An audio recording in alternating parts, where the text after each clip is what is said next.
guys, TJ here. I'm signing back on to Ace Attorney Trilogy.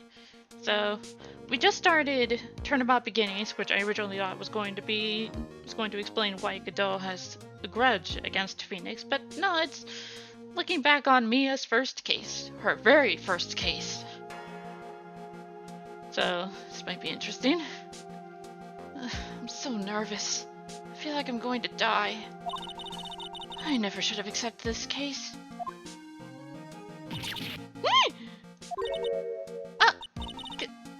Good morning. Don't be so jumpy, Mia. I didn't do nothing. I swear, I didn't kill nobody.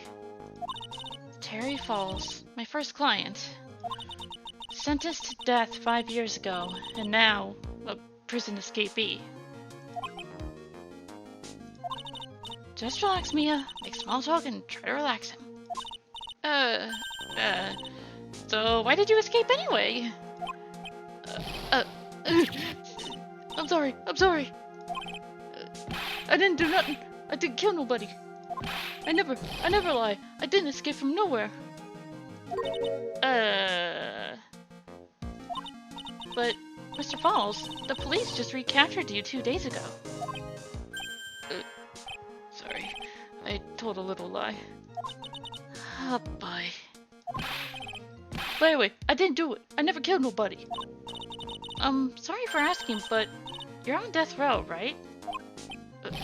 I'm really sorry. They sentenced me to die 5 years ago, but I was tricked, I tell ya. That woman, she lied in her testimony. That's why I got the death penalty. I swear it, I didn't kill her. I could never do that. 2 days ago, he escaped from the police wagon when it crashed. Then about 8 hours later, a policewoman was murdered before the police could recapture him. The police believe that Terry Falls did it. After you escaped, did you meet a policewoman? Yeah, I did. She's the reason I escaped. So that much is true.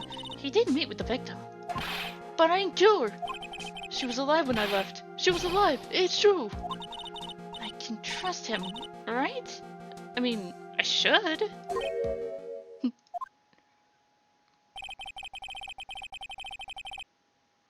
Hi? You're not gonna figure out the truth by just staring at the guy. Why are you here? I came to see how our little kitten was doing all alone in the big, scary lion's den. I thought maybe you'd like someone to play with. Where's Mr. Grossberg? That old man's probably still in bed. I bet he's clutching an empty bottle and mumbling in his sleep. Aren't they good enough? After all, it's me, Diego Armando. Ooh. Her late boyfriend. I didn't say... So, Diego Armando, the finest attorney at Grossberg Law Offices, is here for me. No. You've got it all wrong. Today, you're the finest. After all, it took an amazing amount of guts to take this case. Imagine, an escaped death row convict for our first client. Yeah, thanks. Sure wish I could get out of it, though. Relax, I just heard some good news. The prosecutor for today is fresh out of his diapers as well. Really? However, unlike a certain somebody who I won't mention, he's earned a reputation as a genius since beginning his law career. Genius? It's about time to head in, kitten. Sharpen those claws of yours. It's go time. Solitary confinement cell for the condemned must be the world's loneliest place. And that's what my client ran away from. Every other lawyer gave up on him, but not me. When I saw those overflowing eyes and heard that simple, childlike voice, I just had the feeling that he was telling the truth.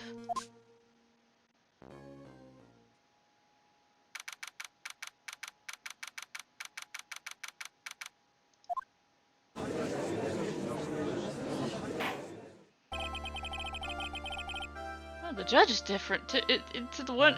It's the one that. Okay. Court is now in session for the trial of Terry Falls. The defense is ready, Your Honor. The prosecution has been ready for a while, Your Honor. This is Edgy's first case too? Wow. I understand the lawyers for both sides are newcomers. Yes, Your Honor. I'm Mia Fey. Miles Edgeworth, Your Honor. So you're the new prosecutor everyone's talking about, huh?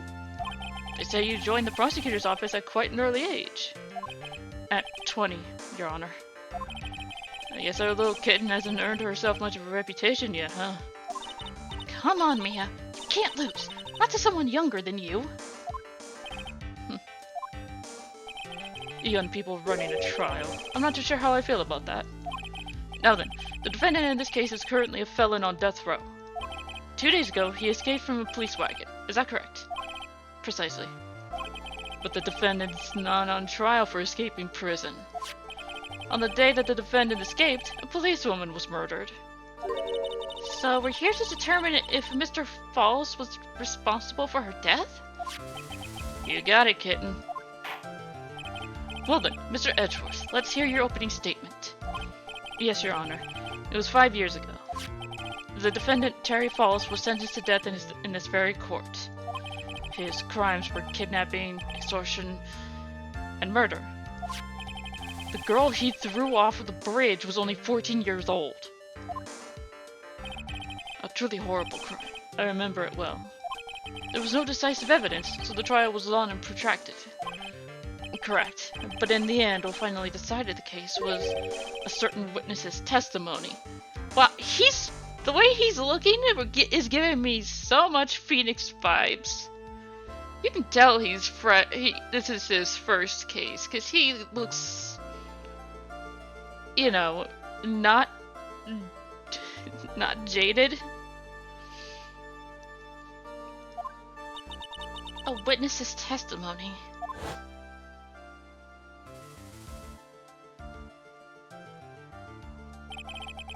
The testimony of Detective Valerie Hawthorne, the person who confronted this criminal.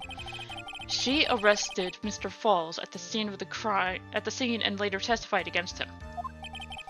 She said the witness, Mr. Falls, threw his young victim into the river. No, she witnessed him throw. I misread that. For those who are not aware, Eagle River is well known for its powerful current. Most bodies that fall in are never recovered. So Miss Hawthorne's testimony was the one that put him away. That policewoman you just mentioned, that wouldn't be exactly the victim. The same woman that was killed 2 days ago. Police Sergeant Valerie Hawthorne. I see. The man who was sentenced to death based on her testimony escaped 2 days ago, with only one thing on his mind: to take revenge against the woman who convicted him. Ah! The truth is becoming clear to me now. Huh? Yes. It's quite obvious that the defendant is guilty. Wait a minute! That's not right! At least to hear the case before you decide on the outcome, Your Honor. Watch yourself, Miss Fey. I'm not sure I care for your word choice or your tone of voice. The young people these days simply don't know how to respect their elders. Why, you're even younger than me, you hypocrite! Now then, Mr. Edgeworth, please call your first witness. I call the detective who was in charge of the initial investigation of this case. Dick Gumsh! This is everyone's first time! Witness, state your name and occupation. Gumshoe. Dick Gumshoe. I'm the homicide detective in charge of the case, sir. I finally got promoted to detective agent half a year ago. I don't believe anyone asked you about that. Hey, ma'am, you got any idea how much work it takes? What is it? You're really gorgeous. Excuse me? No, seriously, my heart, it's aching for you. Detective, pull yourself together and try to be professional. Otherwise, I'll write you up on contempt so quickly that something other than your heart will ache. Okay, I got it. How did those two end up, like, essentially close friends to a degree? Like, they've got one hell of an interesting camaraderie. Now, Detective, tell us about the incident. Yes, sir, right away! The victim was Sergeant Valerie Hawthorne, a veteran on the police force. She was stabbed in the back with a knife and died from excessive blood loss. That much is already stated in the autopsy report. The court would like to hear more details about the incident itself. Yes, sir! I gotcha. Okay, let's take a look at this aerial map of the area here. This is a sketch of Dusky Bridge, an old suspension bridge. And the river that runs under there is Eagle River. I almost said Eagle Bridge. The victim and the defendant met there, on top of the bridge. After stabbing her in the back, the killer carried the victim back to his car. He was recaptured at a police checkpoint as he was trying to make his getaway, sir. I see. 40 feet. Wow. If they survive the fall, I doubt they survive the currents, it sounds like. Was the victim's blood found on the bridge? The victim, Sergeant Valerie Hawthorne, was wearing a thick coat, sir. Unfortunately, no traces of blood were found on the bridge. Mr. Edgeworth, I warn you that I absolutely despise conjecture. If there was no blood on the bridge, then you have no proof that they even met there. Your Honor,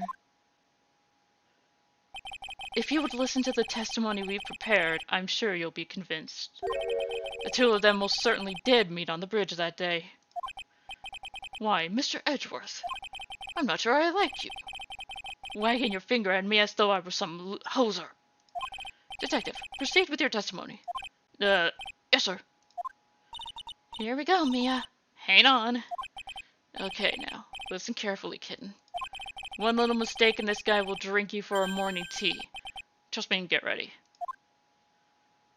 Really? This gumshoe we're talking about here. Only thing he probably drinking is booze. No.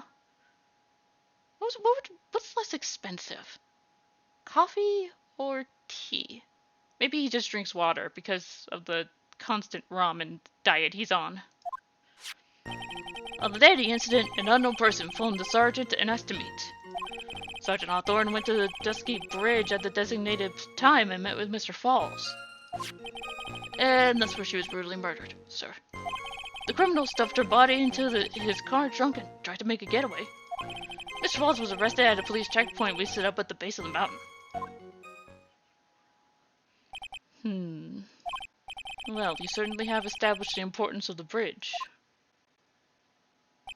Naturally.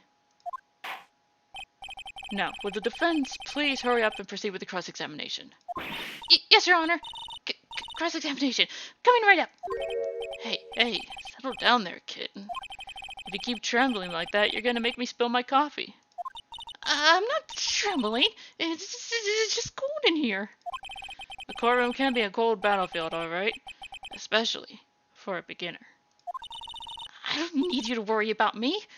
I mean, the defendant, the witness, everyone's a beginner here. You got me there. But maybe you should keep your claws out and show them what you got, kitten. It's okay, Mia. Stay calm. Just remember those court procedure videos you stayed up all last night watching.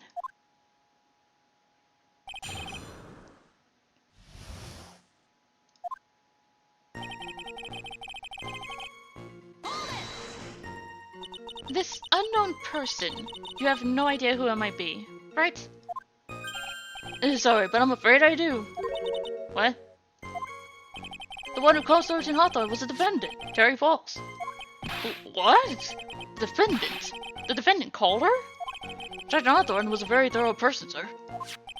She left a note about her phone call with Mr. Falls. Unknown. Yep, top secret memo that she left in her desk. I want to look at this. Died from blood loss between 4 and 5 p.m. That's the autopsy. Let's see. February 14th, 1:21 p.m. Falls. 4:30 p.m. at that bridge. Wear white scarf for identification. Talk to Dahlia. Tell her this time the whole truth must come out. Interesting. According to this note, it seems the one who called her to the bridge was indeed the defendant, Terry Falls. Whose bright idea was it to keep that note from me? Looks like the judge is even more sure of his verdict now. Listen up. Never ask a question if you don't already know the answer. It's the detective's fault. He's the one that said unknown person. Hey now, don't make that face at me. I just did it that way because the prosecutor told me to. Was that a trap? With that cute face, I didn't expect him to be so sneaky.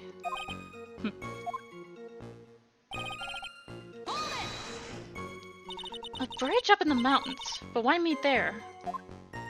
Because it's a very important place to the defendant, that's why. What do you mean by that? If you remember, 5 years ago, the defendant kidnapped a young girl. He was chased onto a bridge, and it was there that he killed his hostage. And the place where all of this occurred is, of course, the Dusky Bridge. Very place where Sergeant Hawthorne arrested and handcuffed Mr. Falls. Returning to the scene of the crime. How nostalgic.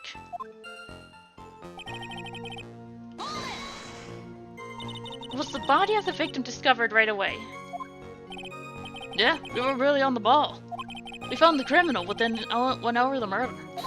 It was great! We even got to say, don't move! We forgot you're surrounded! Wait a second. Isn't there something weird about that? Location was a suspension bridge up in the mountains. So how did they find out about the crime so quickly? Sergeant Hawthorne must have mentioned the phone call to someone else, right? If that's what had happened, then she wouldn't have been killed. She never mentioned the phone call from Mr. Falls, but she left a note on her desk about it. If only I had noticed it earlier, maybe she'd still be alive. I wonder why she didn't mention the phone call to anyone.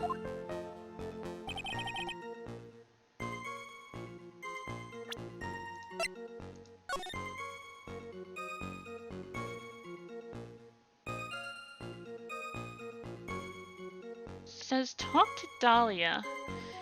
Tell her this time the whole truth must come out.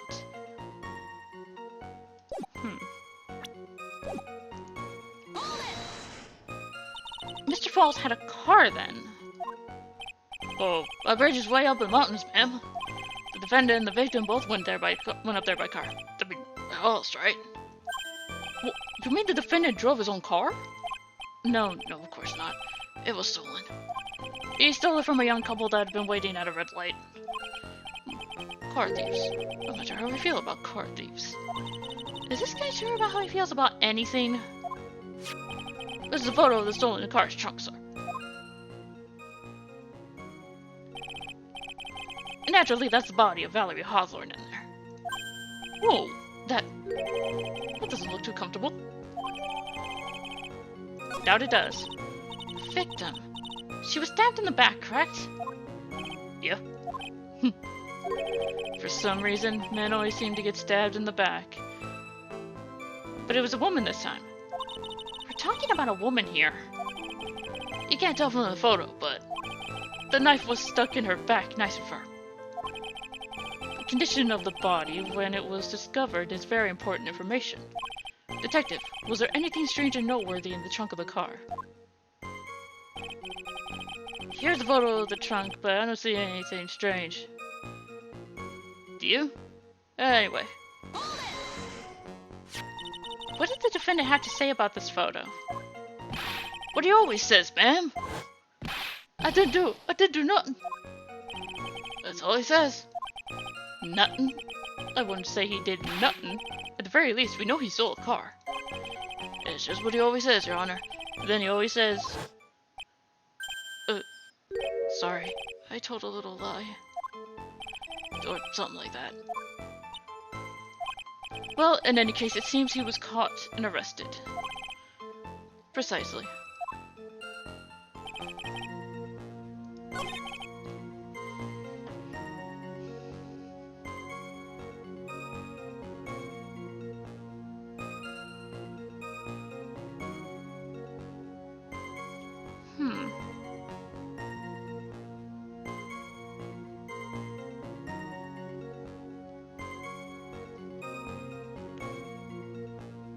Wouldn't there still be, like, some sort of blood stain somewhere?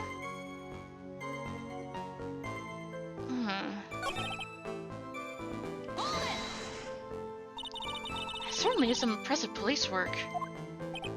Well, no, actually, it was way too close for comfort. We set up that checkpoint just after 5 p.m. We figured that Mr. Falls might just try to run. What do you mean it was too close for comfort? The two of them arranged to meet at 4:30, and it takes approximately 30 minutes to go from the bridge to the checkpoint. That was kinda close. Any later and Mr. Falls could have slipped right by. Listen up, kitten. There's a big trap waiting for you in that testimony. A trap? Walk into it carelessly and it'll leave you more than just a flesh wound. Fun, huh? No, it's not! Well, if you want to have any chance at all, you'd better get some more information. And if you're going to get caught in a trap, it's best to get caught early. You can always look for contradictions afterwards. The ever-famous contradictions. Sure hope I can find some of those.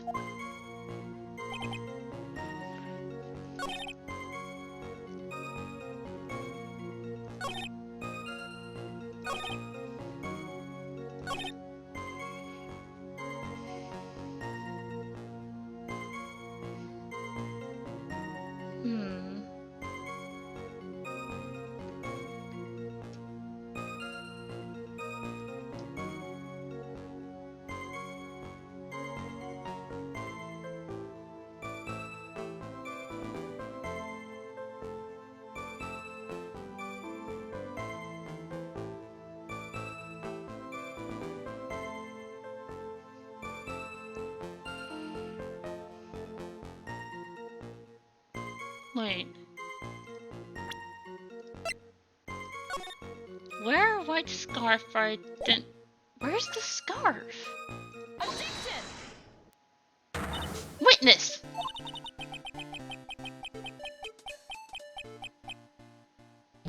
What is it? Do you have something to say, Miss Faye? I'm sorry. I totally forgot what I was going to say. This is the first time I've ever had to actually address someone like this.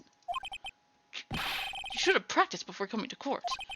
Honestly, Miss Faye, I'm not sure I like this. Say there, little kitten. Want a piece of my coffee candy? Candy? Well, you're still too young to be drinking real coffee. Come on, Mia, shake it off. You're a lawyer. Detective! Yes, ma'am. This photo.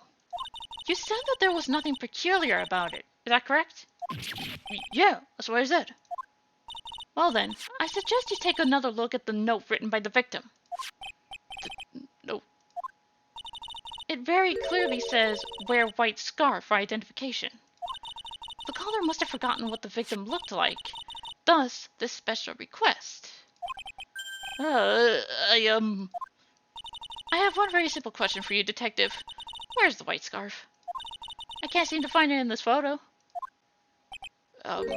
Well, to be honest, we didn't find it in the trunk. Bam. And you stopped it there? You should have looked for it. The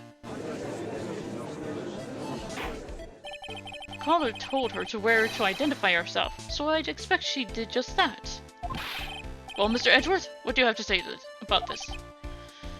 I see the defense is a little lacking. The scarf you're searching for so desperately. Is it this one, perchance? That's light blue, not white. Where'd you find that, sir? On Dusky Bridge. I was there first and decided to conduct my own investigation. What?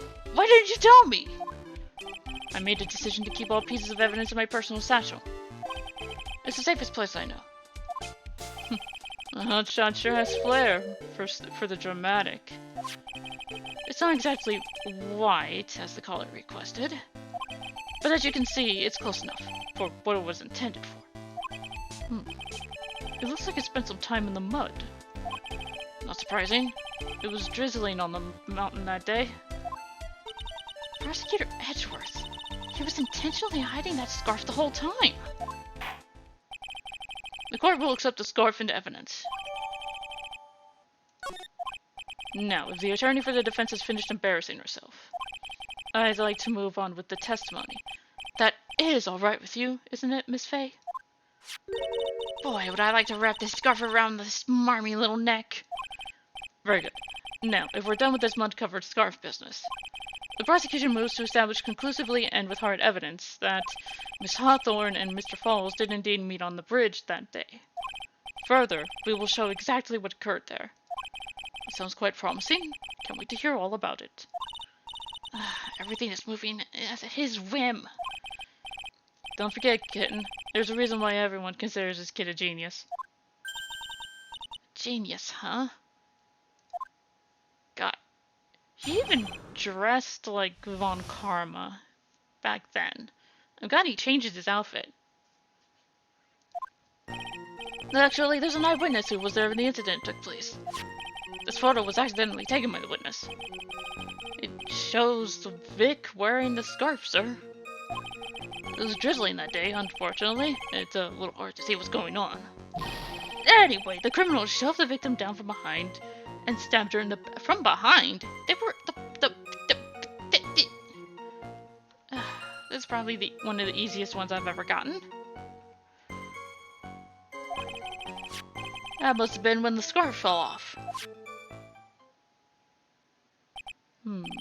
Looking at this photo, you really get the sense that this bridge is very high up. It's about a 40-foot drop from the bridge down to Eagle River down below. Mr. Edgeworth, who took this photo anyway? Let's just say that it was a well-intentioned third party. A potential witness. So why isn't this person in the courtroom? Well, they said they absolutely did not want to testify. And the person in question is very delicate, Your Honor. Besides, as long as we have this photo, we see no reason to compel them to testify. I'm not sure how I feel about that. So, as you can see, Terry Falls had both the motive and the opportunity. I think it's quite clear at this point what happened on that bridge. Aha! The truth is becoming clear to me now. Huh? Yes, it's quite obvious. He's clearly guilty. Not again! That's not fair! I haven't even done my cross-examination yet! What do you mean?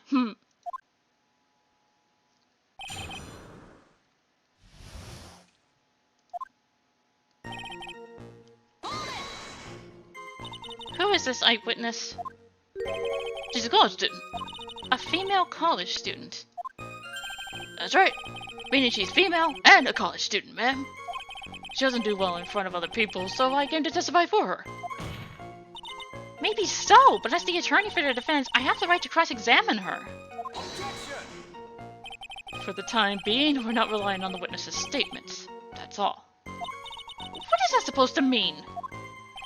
The prosecution has other, more decisive evidence. Our case doesn't rest on the vague testimony of a female college student. A female college student, eh? How much you want to bet that college student is a lot of heart? Just saying. It means she's female and a college student, sir. If you absolutely must hear her testimony, you ought to give us a good reason why. Please tell us about the more decisive evidence in question.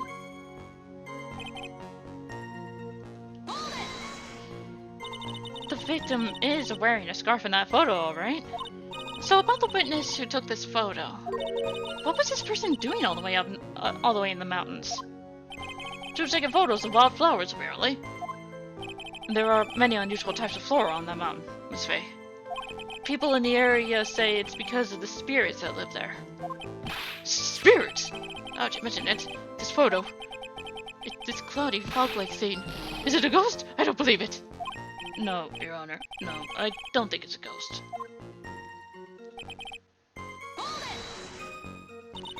drizzling, huh? That's right. It was a light rain coming down. The whole place was dreary. But not as dreary as the moon in this courtroom right now.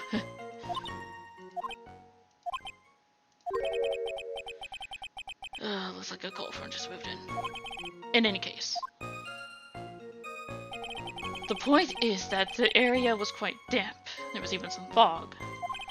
I even slipped and fell while I was on the bridge. It was really something.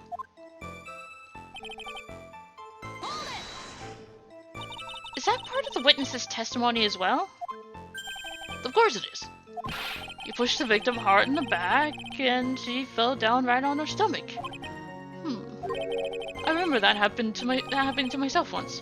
It was really brutal. Are you talking about seeing someone get pushed, or were you the one getting pushed? Or does it mean that you pushed someone down like that once? With his mind-boggling tales and the way he says brutal, I wonder if he's Canadian. Save your nasty look for the right person. Huh? Take a look. Poor baby. The court record seems to have wet itself. Hey! Watch where you spill your coffee! Court record, huh? Yeah.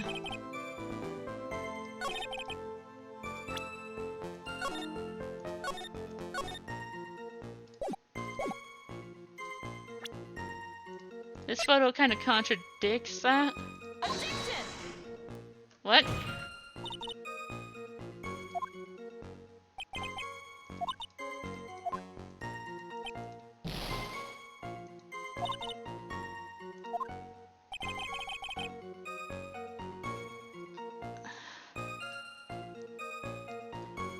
What?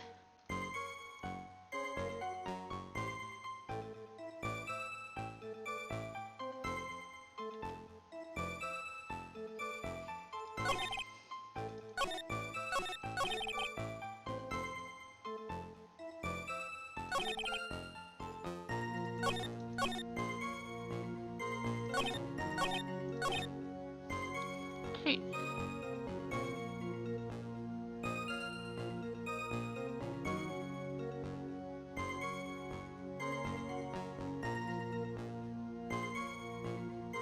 Bow down from behind. Push the victim down from behind. Hang on. Need to take a look at this again. Bow down from behind. If she... Okay, this is the photo that's like, what? So at the time of the crime, there was a light drizzle coming down, correct?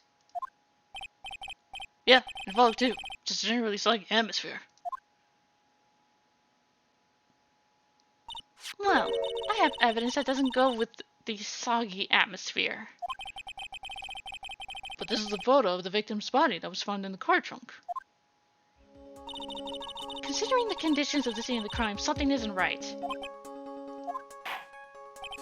Well, by all means, please enlighten us as to what isn't right. What about this photo doesn't fit the conditions? The code. Naturally, the answer is right here. The victim's coat?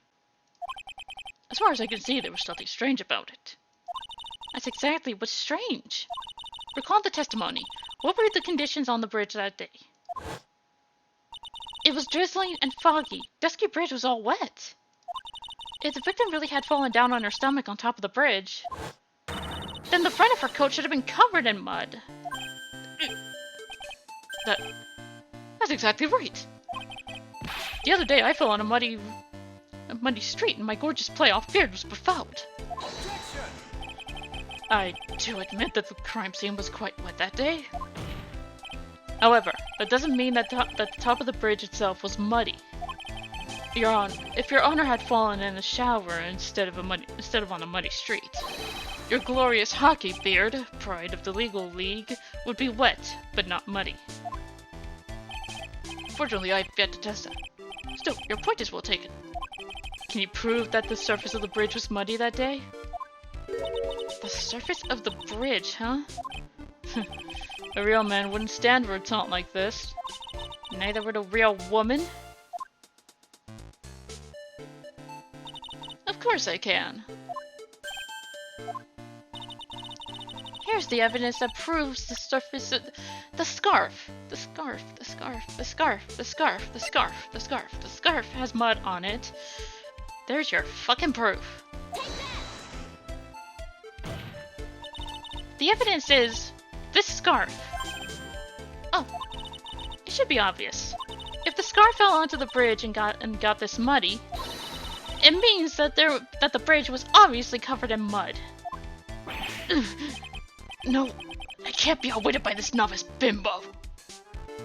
Excuse me? Boy, you were quite the piece of work in the start of your career. Hey, same to you, buddy. Miss Faye's assertion makes perfect sense to me. I do admit that there appears to be a contradiction between the condition of the victim's coat and her scarf. However, the real question is, why is there a contradiction? Huh? For every contradiction, there exists an explanation. Let's look at what the explanation in this case may be, shall we? Alright, it's not like he's really giving me a choice here. You're doing pretty well for a little kitten. Mr. Armando. No matter what he says, a contradiction always comes down to a lie. It's either the victim discovered in the trunk, or the witness's photos showing the defendant and the victim, or the witness's testimony that stated she saw the moment of the murder. Just relax and think it over. It's pretty simple, isn't it? The false evidence, it's one of those three. What you said just now, I'm not sure I like that. That wasn't me, Your Honor. It was the coffee aficionado over here that said it. The court is not in the habit of accepting false evidence, you know. Blame it on him, Your Honor. He's the one trying to slip false evidence in the court. But we won't let him. We'll expose his evidence as the flimsy scam it really is. Yes. The false evidence in this case is the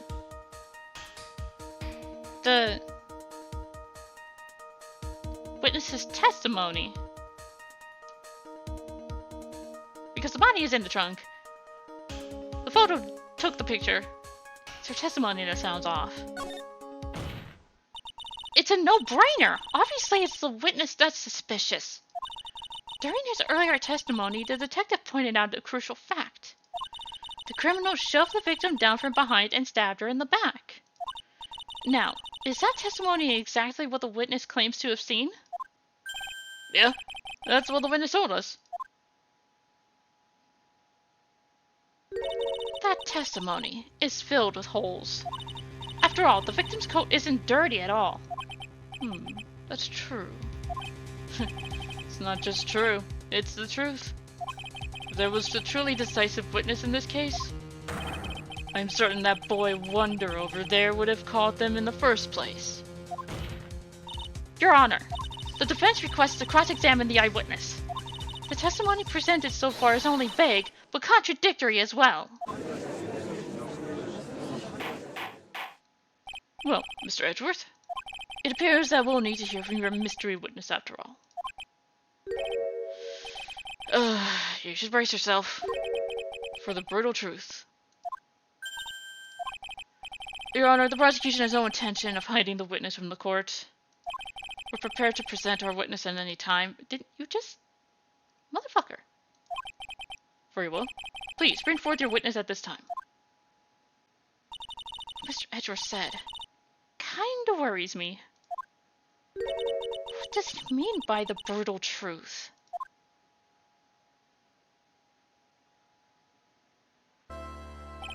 No, let's proceed with the testimony. Mr. Edgeworth, please go right ahead. Thank you, Your Honor. The prosecution summons the woman who saw the events that day with her very own eyes. Listen, Mia. Battle begins here.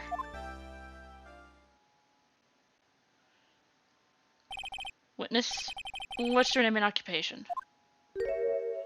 Ah!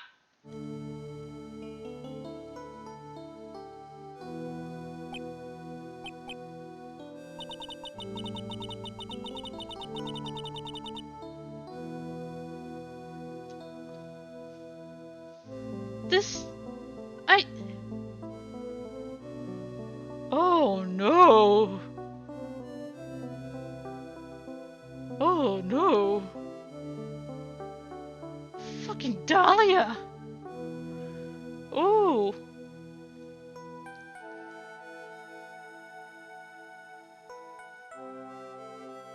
Oh no! Oh!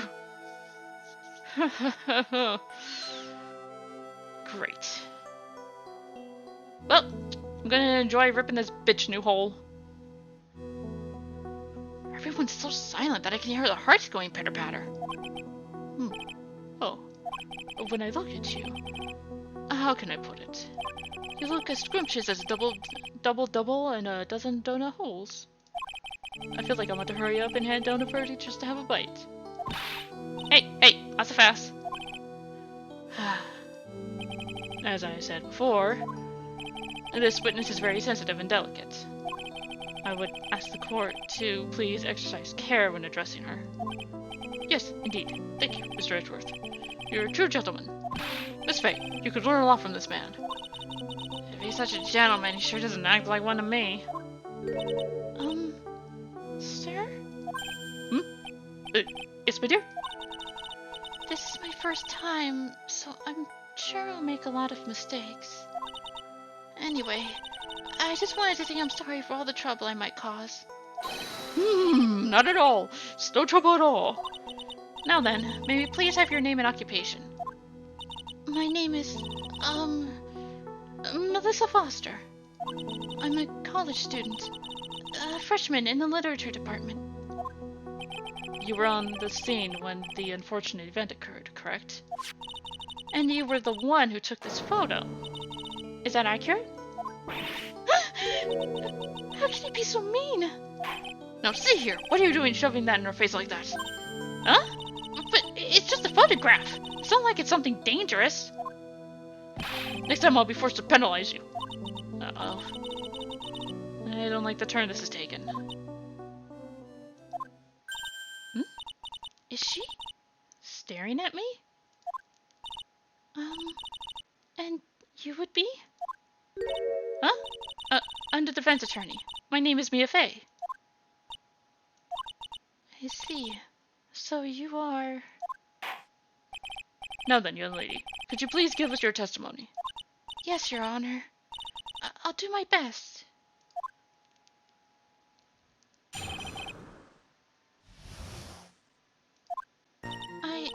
I was using my camera to take some pictures of the wildflowers. And then I noticed there were two people standing up on the suspension bridge. Suddenly, they just started fighting. That's when I hurried and took the photo that shows the crucial moment. Right after that, I called the police. By the way, where were you standing when the incident occurred? I believe the map would be of help here. I was standing right over here. I was standing in a beautiful field surrounded by tall cliffs.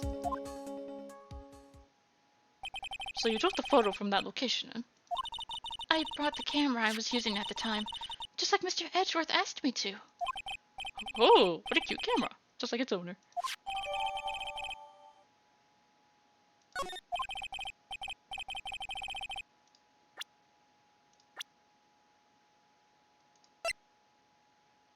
She's 19. Okay. Never mind. How old was Edgy? 20, 26.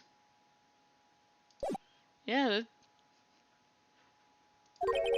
But I warn you, make the witness cry again and you'll feel the wrath of my gavel.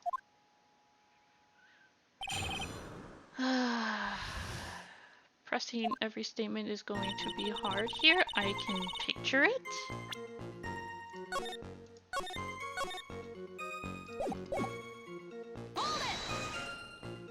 Did you say wildflowers?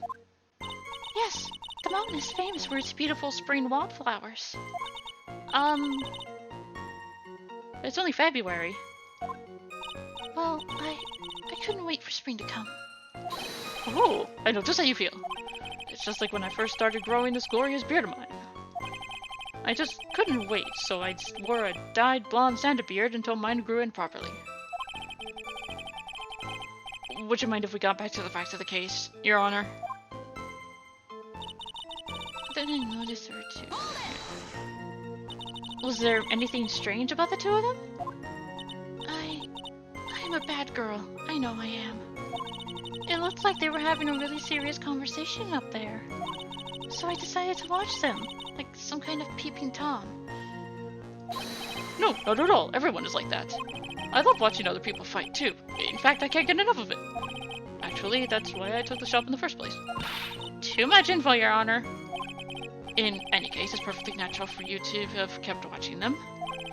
Especially dressed as they were. Well, anyway, I was watching them very closely.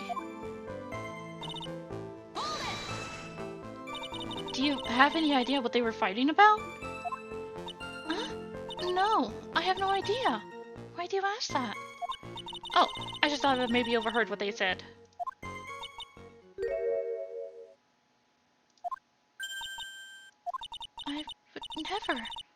I would never eavesdrop. I've got more class than that. That's right, Miss Faye. Don't try to witness down to your level.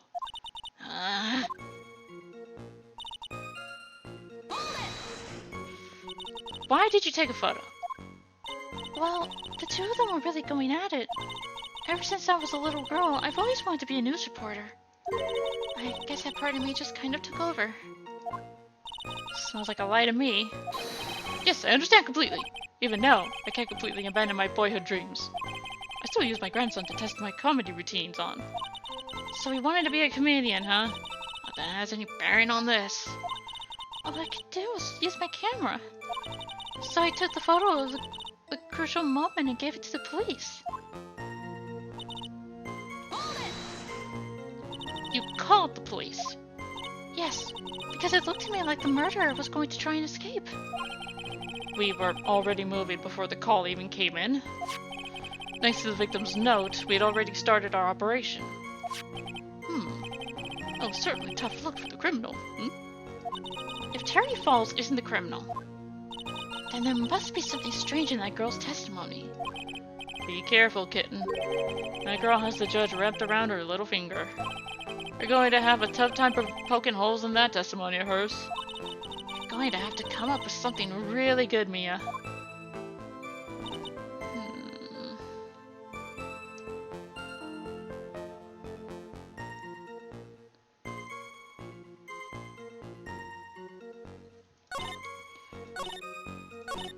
Crucial moment. When's this photo? They were just talking. Or staring at each other. One or the other. Objection! Witness, when you said you took a photo of the crucial moment, is this what you meant?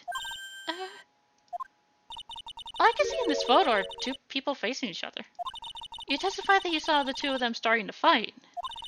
Normally, that's the kind of thing we refer to as a crucial moment. Why haven't you presented a photo like that? Well, you see... The photo we presented was the only one there was. But if you really wanted to capture the crucial moment, then what happened next? You must have taken a photo of it. Oh. My apologies, young lady. But Miss Faye's assertion is not without a certain amount of merit. He can certainly downplay a situation, can't he? I'm sorry. I'm a very bad girl. I used it all up. The film, I mean. You ran out of film? This photo was the last one. What? Unfortunately, that's the truth. I personally examined all the photographs she took that day. All the other photos are of the witness herself, playing among the wildflowers. The witness herself? Then who took the photos? Well, you see, my camera has a timer feature built into it. So you took the photos yourself? I remember taking some photos of myself once too. Please, no details. It seems that Miss Faye's assertion was not so decisive after all. Wait! Just a minute! Well, if she had no film left, she couldn't very well take more pictures, huh? Miss Foster, then perhaps then you could tell us about a different sort of photo. Photos of the incident that you took with your very own eyes. Mr. Edgeworth, you're quite the poet. Very well then. Let's get back to the cross-examination. Let's hear your thoughts on the fight that you witnessed. Yes, Mr. Judge. Boy, this guy is really a sucker for sweet talk. It looks like the other kitten in the room is the one that's getting all the attention. Yeah, it's sickening.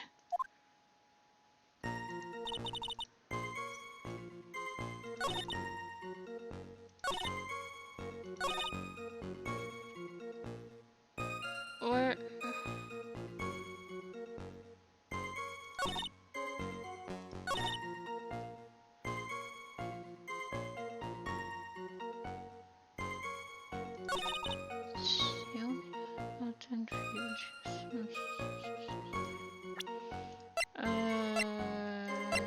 Here.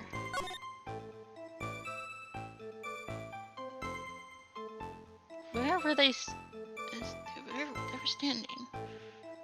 The killer was supposed to be on the side where the car is, and the victim is on the other side. There's nothing here. She would have frickin' fallen. Objection! Witness, your testimony is a joke. Huh? What? But I just... Miss Faye, I thought I warned you not to make the witness cry. One short testimony and two bad contradictions. There's no possible excuse. You say there were two contradictions? It's simple. Just take a look at the diagram of the area. According to her testimony, the two of them were in the middle of the bridge. But if they were, and the victim had turned around and tried to run, well, then she would have hit a dead end. You said 10 yards, but she couldn't have run even 5. Because Dusky Bridge is collapsed on that side.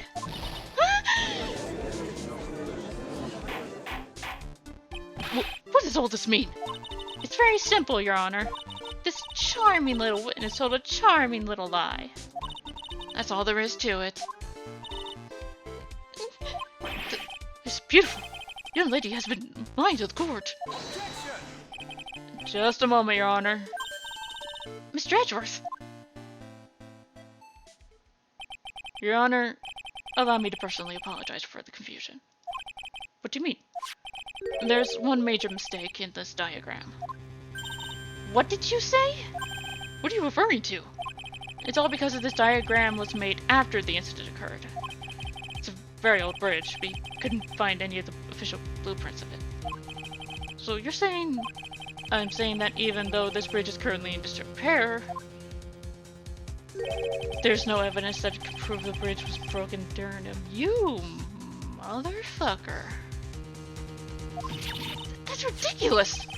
You can't actually tell the condition of the bridge from this photo. I apologize to the court for not being more clear when I presented the evidence.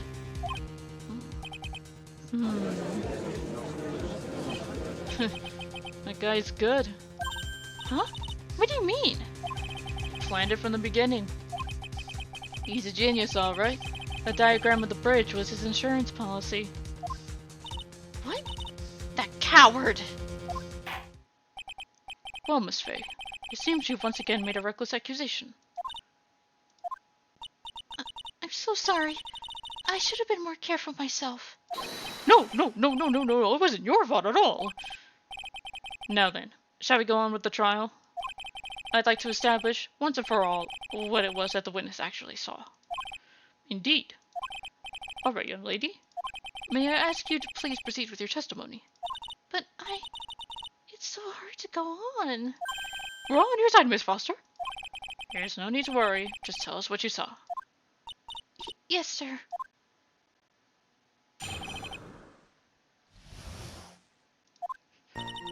After he stabbed her in the back, he quickly picked her up in his arms.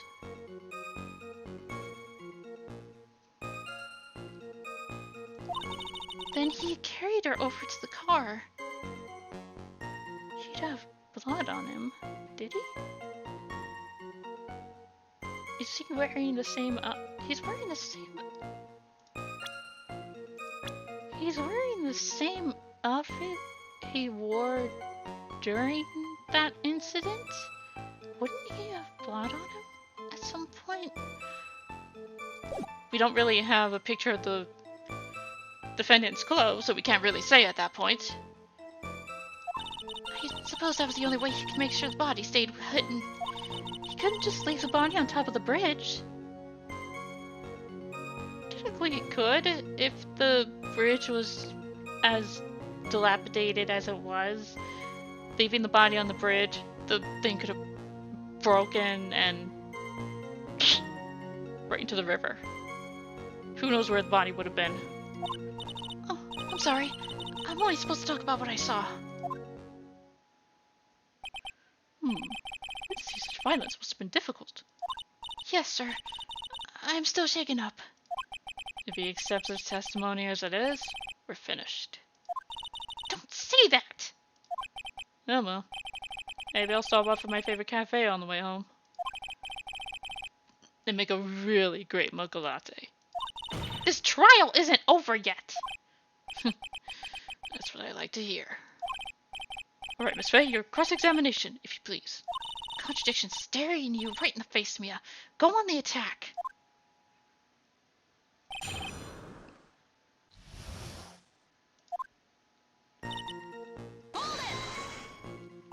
Are you saying that the victim didn't fall down on the bridge? Actually, maybe she did. Of course she didn't fall down on the bridge. If she had fallen down, this photo wouldn't make any sense. If that was the case, her coat would have been all muddy.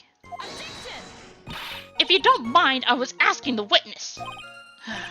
No need to be so rude. What, young lady? Of course she didn't fall down. The man in the prison uniform grabbed her before she could. We're one step too slow. And then, what did the defendant do after that?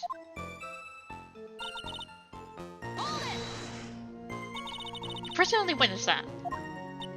Yes. Did anything strange happen when he did that? Well, I don't know if you'd call it strange or not. But that's when the victim's scarf fell off. You mean this scarf? Her words match what we found at the scene. I don't see any problem.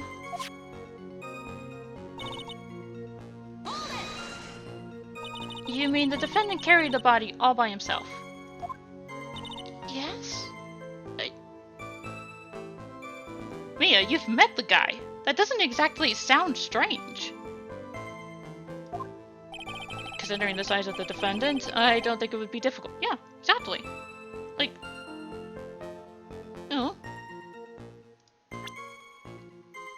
he's a big guy, and the victim,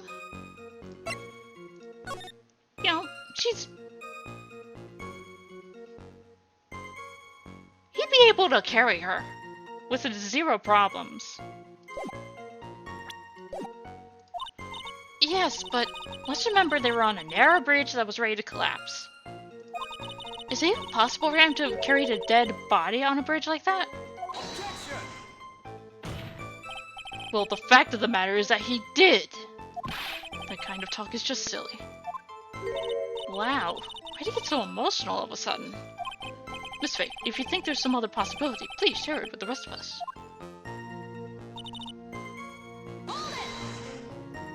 Why do you say that? It's already a broken down bridge hidden away in the mountains. Doing anything more to hide the corpse would be going overboard, wouldn't it? Yes, but that mountain is famous among hikers. A surprising number of people go up there. But it's February, right? And it was raining that day, correct? There's also a small temple and a channeling dojo there.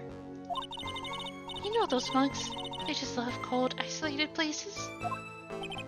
I think the witness is trying to say that the corpse could have been found at any time. Besides, the witness is merely reporting what she witnessed it with her own eyes.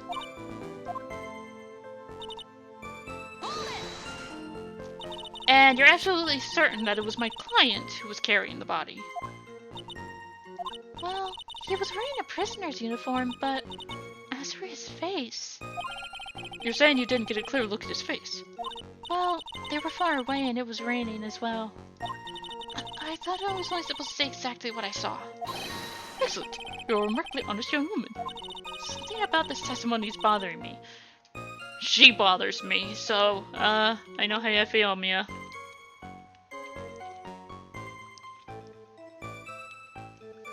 But that's only because I played the first case of this game. Hey, kitten. Have you ever put salt in your coffee? No. Why would I? Why not? May actually go better with coffee than sugar, right? Listen, my point is if you're not sure, you might as well add a ton of salt to it.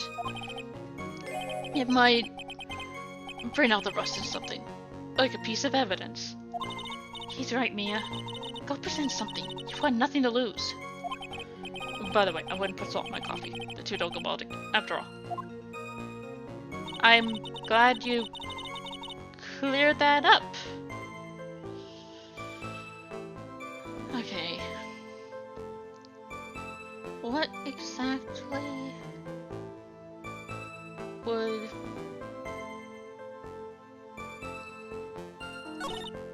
Carried over to the car on...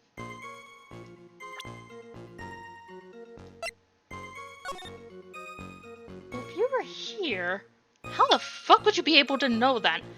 Hello?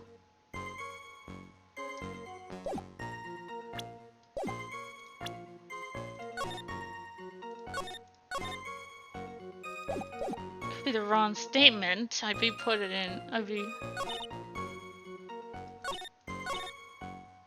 Picked her up in his arms. She would be able to see that. Carried over to the car. How the fuck did she know about the car? How?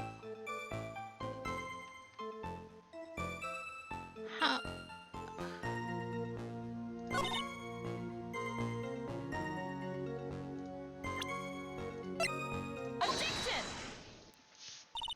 A killer not wanting his victim to be found. I can understand that. However, the idea of moving the body for that purpose is clearly odd. That's what you're going on about? Not the fact that she knew about the fucking car? Oh, Eevee. There was a much easier way to make sure the body wasn't found, dumping it in the river. Well, what is it?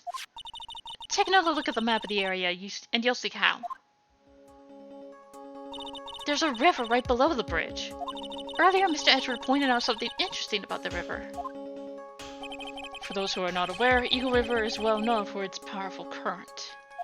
Most bodies that fall in are never recovered. Oh. In the kidnapping case 5 years ago, the victim's body was carried away and never found. If 10 murders were to occur at that same spot above the Eagle River, you can bet your boots that every other killer would have tossed the body in the water. Order, order, order! I'm not sure if I care for the way you put that, Miss Faye. But I must admit, it does seem odd not to have thrown the body into the river. Well, Mr. Edgeworth? How sad. Perhaps Miss Faye would do well to try taking a dip in the river herself. After all, you claim to be such an expert in the ways of nature. What are you talking about? She just quoted what you said! My point is that no matter how odd you may find the killer's method of body disposal, the fact is that this is what the killer did. None of your arguments have anything to do with what the witness saw. How about the fact that she knew about the car? Why is that not being brought up? Why is that not being brought up with where she was? How would she have seen the car? How would she have known that it was the defendant's car? How would she have known any of that? Motherfucker. Why is no one bringing up the car? The fact that she knows about the car. Quite true. Miss Faye, it seems that your assertion was without merit after all. But what the witness claims to have seen is totally ridiculous! Objection! Surely you can't deny that the body was found in the trunk of the car. That's certainly consistent with what the witness has told us. Please, witness, go on with your testimony. I'll try. All you have to do is tell us only what you saw. Otherwise, the mean Yeti.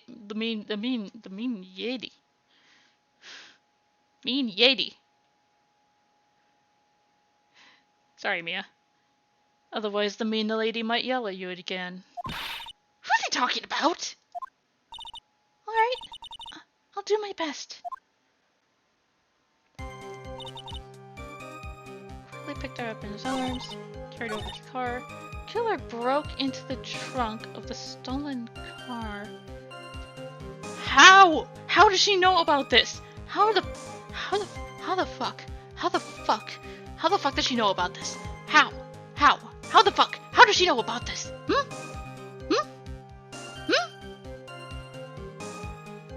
Am I going crazy here?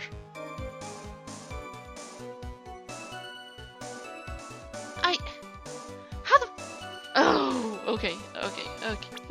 Hello, bitch. Well, Miss Foster, it looks like you've done it this time. Done what? Made a crucial mistake. A crucial mistake? Like what, Miss Faye?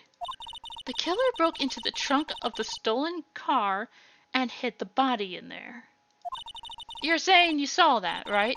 With your very own eyes? Yes, and? How would you know it was stolen? Hello? How is... Can we not talk about that? How did she know it was stolen? How did she know the car was in there? How did she know... Not the car was... This is breaking my mind. Oh my god, this is breaking my mind. It's simple, Miss Foster. Take a look at the diagram. The place you claim to have taken the photo from that day is here. Do you see what I mean? Even if you try to see the car, the outcropping of rock is directly in the way. That's right, Miss Foster. From where you were standing, you could not have possibly seen the killer's car or known it was stolen. Hello? I admit that the diagram shows a large outcropping of rock. However, it isn't so tall that it would stop her from seeing the...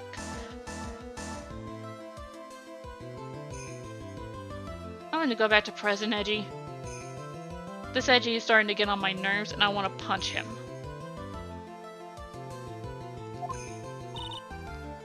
That's right. It's not high at all. I was able to see his car just fine. I'm so sorry, but that just doesn't wash. I believe it was the witness who presented this as evidence to the court, yes? This is the location the photo was taken from. Your own photo tells the whole story. You can clearly see the left side of the bridge, but the outcropping that is being referred to is really more like a cliff. Oh. Your view should have been completely cut off by this cliff. But still, you claim to have seen the killer's car. And known it was stolen. Hello? Are we seriously not going to talk about this? Order of the court. What is the meaning of all this ballyhoo? Your Honor, don't jump to any hasty conclusions. The fact that the escapee fled in a stolen car was reported on the news. After witnessing a murder, I'm sure you can appreciate that the witness was very upset. She must have heard about the stolen car and convinced herself that she saw it.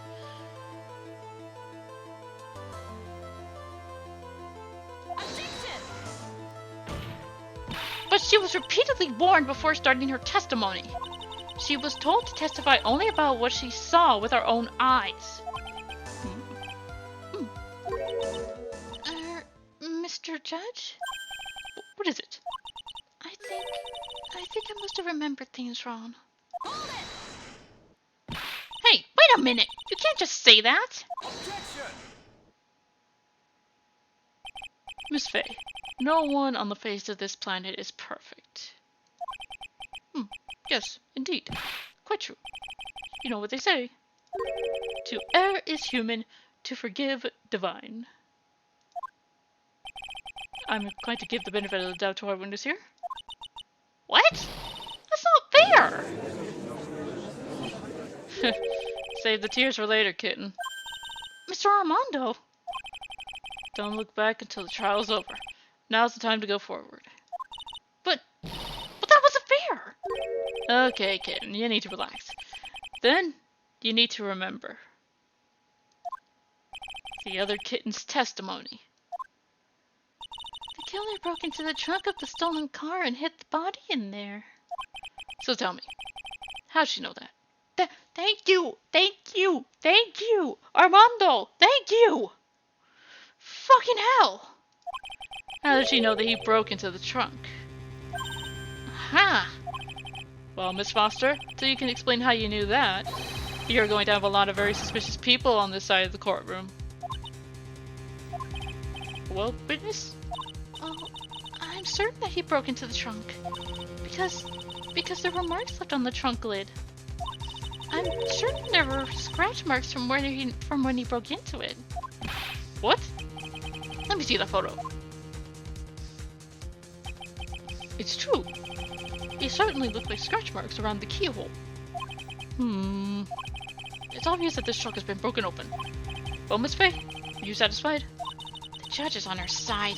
I can't make any mistakes here. What she just said. Is there a contradiction in there somewhere? It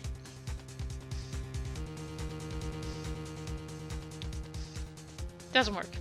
It doesn't work. None of what she says works. Melissa Foster, it looks like you finally betrayed yourself. What?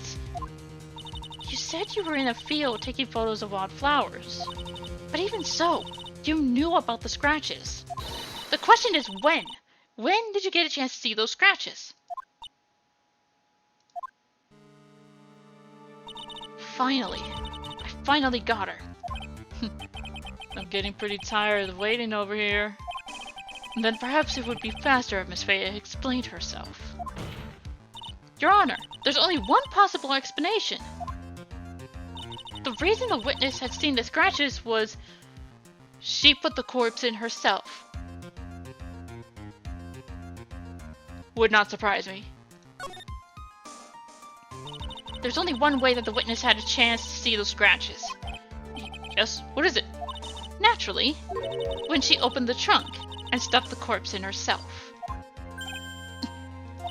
The person who really hid the body of the trunk of the car was Melissa Foster. It was you that did it, wasn't it? That's ridiculous. I could never. It was the man in the prison car. He's the one that... I don't think so, Miss Foster. If Mr. Falls had been the one that put the corpse in the trunk, he would have simply used the car key. There was no need to break it open.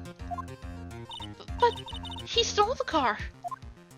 He stole it from a young couple that had been waiting at a red light, which means that the key would have still been in the ignition. Oh, I see. Thank you for telling us about the scratches, Miss Foster. Without that, we never would have uncovered the truth. That it couldn't have been Mr. Falls that put the body in the trunk. Preposterous! To even suggest that the witness put the body in there. If that were true, then how do you explain the photo that she took? The corpse could only have been put in the trunk when the incident occurred. And we already know that at the time, she was taking photographs. Now's your chance, Mia. Finish this thing. On the contrary, I'm not so certain about that anymore, Mr. Edgeworth. There's no need to think too deeply about it. What I'm saying is that the shutter for this may not have been pushed by Miss Foster herself.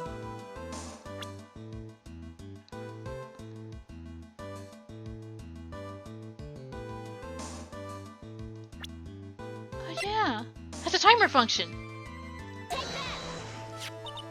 Let's take another look at this camera and see what features it has, shall we?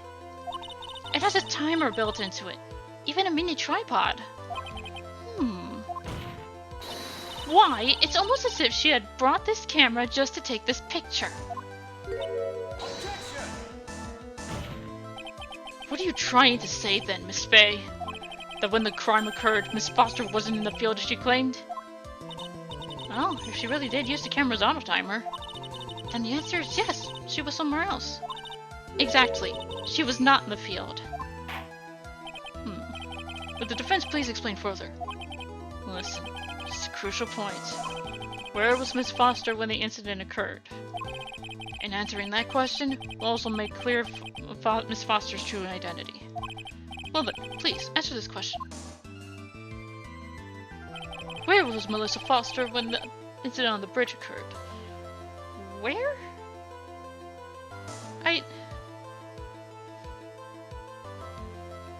Well, if she would have been on the bridge, actually. Naturally, the witness was standing right here. Well, what do you think, Mr. Edgeworth? Before pointing out where the witness was standing, Miss Faye should do something herself. She should figure out where she stands, if you catch my drift. Oh, don't worry. The dredge was certainly caught. Yes, failure is an excellent opportunity for growth. Now try better next time. Yes, thank you.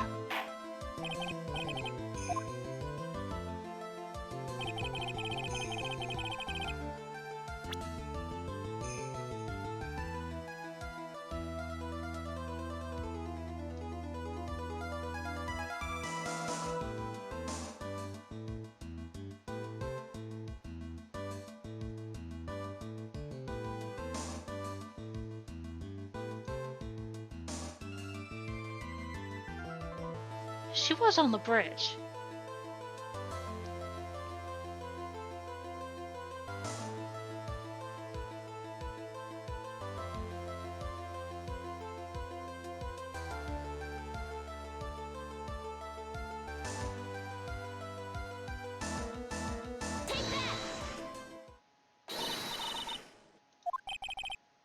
But that's where the victim, Miss Hawthorne, was standing.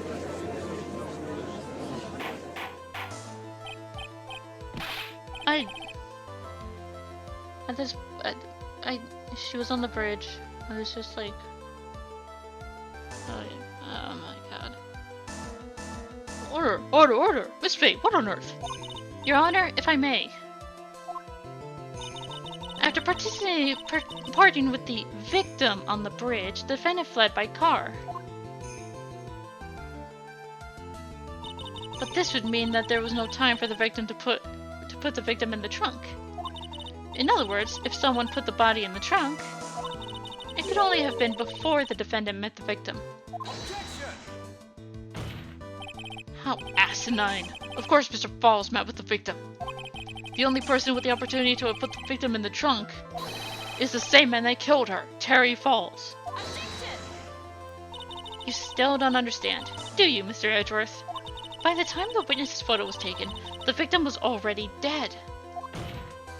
The person in the photo was not Valerie Hawthorne. I've never heard anything more ridiculous in my entire life. Should have heard the words that were coming out of your mouth during the entire trial. Then who exactly is the victim in this photo? It's obvious, isn't it? It's your own witness. What? It's the only possible explanation.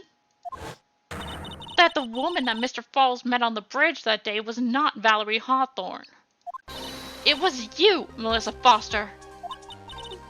Me? Let's remember that it was raining and foggy on the mountain that day. Mr. Falls himself believed that the woman in front of him was Valerie Hawthorne. But the defendant knew Valerie Hawthorne very well. After all, she was the woman whose testimony helped get him convicted. But since then, my client has spent 5 hard years in a federal penitentiary. He couldn't remember exactly what she looked like anymore. You're just making this up as you go along. Where's your proof? I found it all right here. This piece of evidence will blow this case wide open. At the time of the incident, Mr. Falls had forgotten what Valerie Hawthorne looked like. But...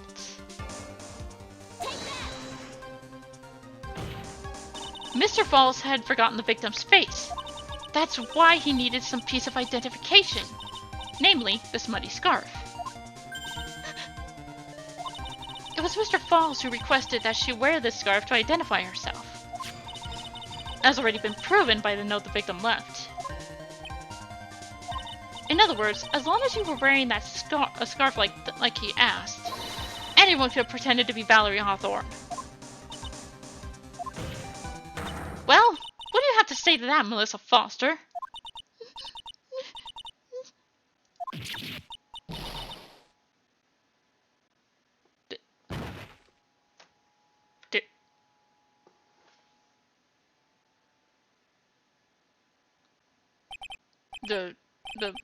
Where's Miss Foster? She's collecting herself in the lobby. Savi said Melissa Foster did it. She hid the body in the trunk and disguised herself as a victim. She set up the camera to snap a fake photo of them together. The only question is, why'd she do it? Well, isn't that obvious? She's the real culprit. Well, yeah, but... why? What motive?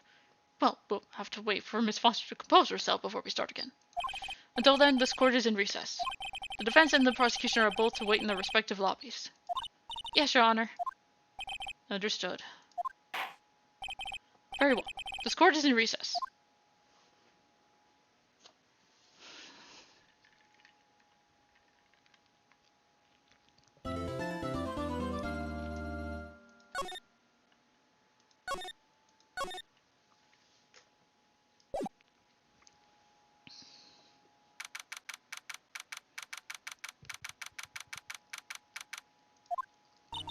Mr. Falls, I'm sorry. I want to say thanks. You're real good.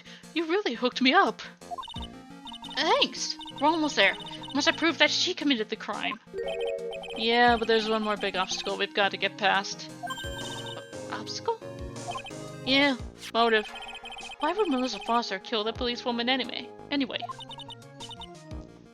Motive, huh? Anyway, we're still badly in need of information. Information. Right. What we need the most is info about this Melissa Foster herself. All we know is that she's a student studying literature. And one more thing. What is it? Well, the incident that happened 5 years ago, of course. The kidnapping murder case Zebra Boy is on death row for. I didn't do nothing. I didn't kill nobody. I never lie. Mr. Falls, in that case, tell us more about it. About what happened 5 years ago. Okay, I trust you. That day, 5 years ago, I dream of it every day. This picture, it reminds me of everything. Bridge looks the same, just like then, 5 years ago. Like it could fall apart any minute. So it's been broken like that for at least 5 years. Sorry, buddy, but you sound like the one that could fall apart at any minute. It's true! I did kidnap her. 5 years ago, I kidnapped my girlfriend, Dahlia Hawthorne.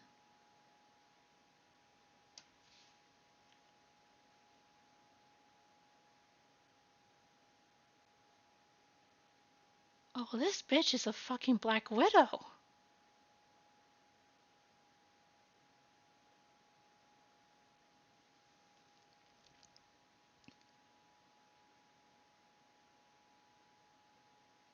She waited 5 years to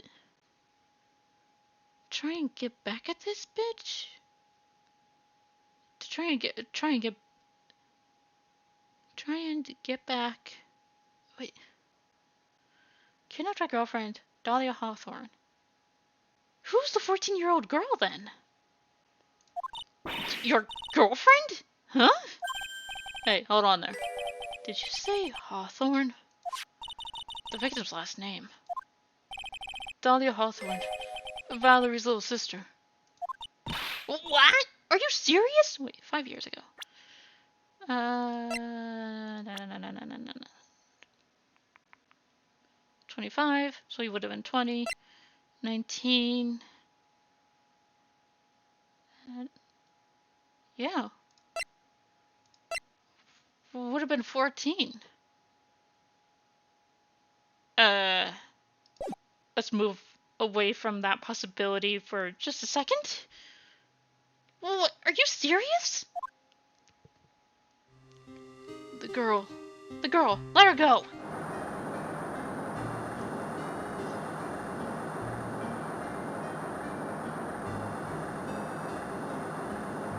Shut up. Come closer, and I kill her. Sorry, but you're not going to get a chance.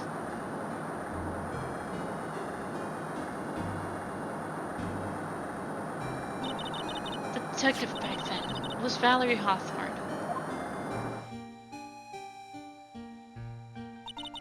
At first I thought shooting someone for a kidnapping was crossing the line, but if it was to protect her little sister, I can understand why she did it. Wrong. No protect sister. Valerie betrayed me. Betray us. What do you mean she betrayed you? Everything. All lies. All make-believe. Kidnapping too. A make-believe kidnapping? Dahlia, my girlfriend. My love. My teen angel. Ugh. Did he actually say my teen angel? He's seen one too many soap operas. Oh, okay. You were 20. She was 14. There's no girlfriend. Can we just... No. Nope.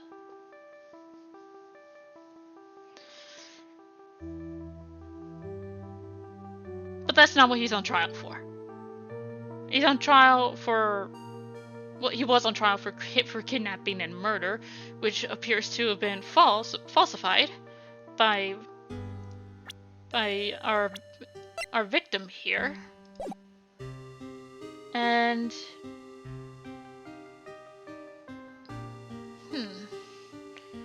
well, yeah, he's currently on trial for killing said. She killed her own sister, that means. Holy fucking shit. This bitch. I do anything she says. Anything Dahlia says. Anything Dahlia says?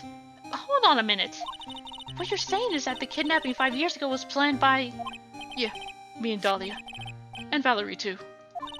Valerie was in on it? Dahlia's family rich. Jewelry business. We get one jewel. That's what we thought. Me and Dahlia wrote kidnap note. We sent to her dad. Asked for $2 million diamond. Tell him to make it exchange on Dusky Bridge. We tell him Valerie make transfer because she knew a detective. Having a police detective in your pocket is a useful thing, alright. In the end, you're planning on splitting the $2 million 3 ways, huh? Yeah, but that woman.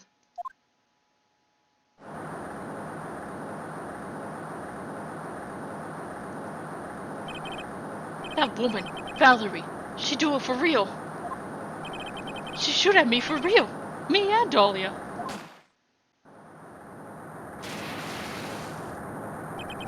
I was shot in the arm.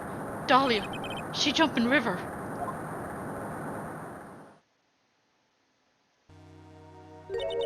Jump? You don't mean she jumped on purpose, do you? I couldn't do it. I could never push her. Anyway, I blacked out. Wake up with police all over. And that's when they decided to give you the death sentence. Couldn't believe it. That woman, she betrayed me.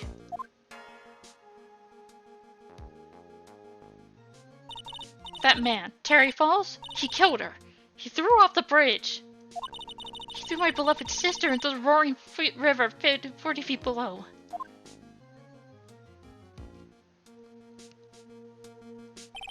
These 5 years, all I wonder is why?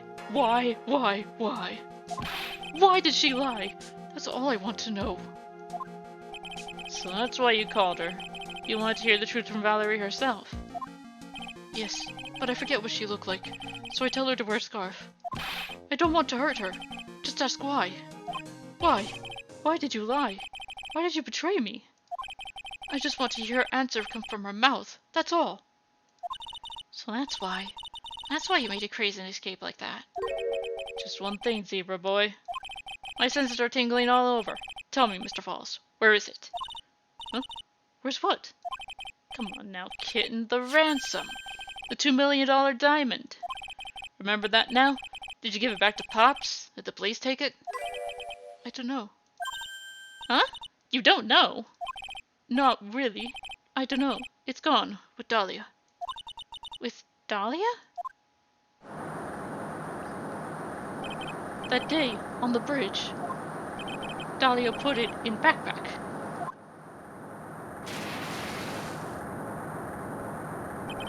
Now gone. With Dahlia. Gone forever. Into Eagle River.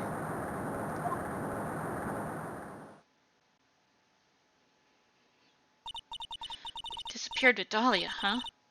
Wait a minute. You can come back in now. We're ready to go. Mr. Falls, just one more question. When you said with Dahlia, do you mean the diamond is still missing? Along with the body of Dahlia Hawthorne? Never found her. My sweet Dahlia. They never found her? Swallowed by river. Gone. Dahlia, my teen angel. Your teen angel? How old was she anyway? Just 14. 14? I guess you were robbing cradles before diamonds. She plans a fake kidnapping and disappears into the river with a rock worth $2 million. Man, oh man, angels these days. Falls takes the fall and gets a one-way ticket to death row. Is Dahlia Hawthorne an angel, or is she really a... It's time, kitten. It looks like we have a few more aces up our sleeve now. You bet! The training wheels come off now, Mia. You better strike while the iron's hot. That's one of my rules. Remember it.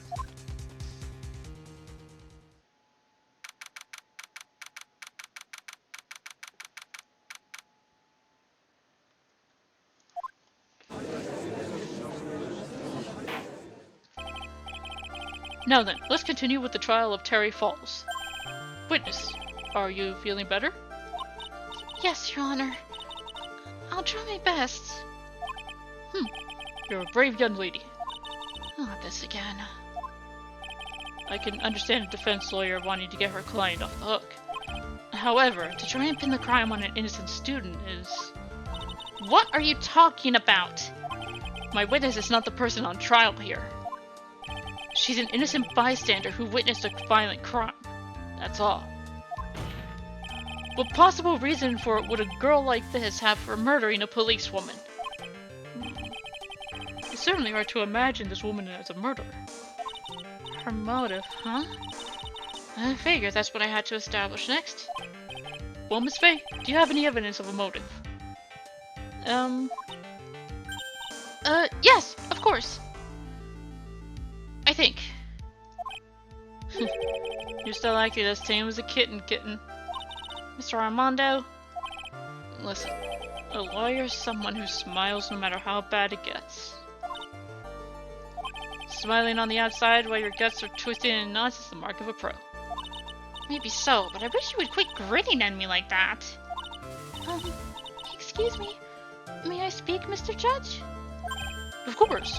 Our Mr. Judge is ready anytime you like. I'd like to say something. Some people here are suspicious of me, right? That's why I at least wanted you, Mr. Judge, to know that it's not true. I see. You're such an understanding young lady. Seems like this witness is a real professional. What do you mean?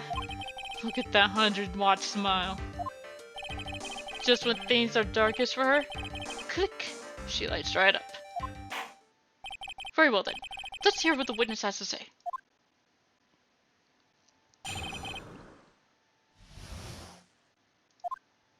I was out of the country until the year before last.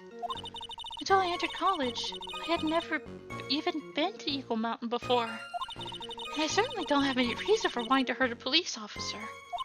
Holding a grudge and killing the officer who testified against you 5 years ago. Or kidnapping a poor girl. I just think the defendant is a terrible, horrible monster. Miss Foster, how did you know about 5 years ago? I don't think it was mentioned the entire time you were on the stand earlier.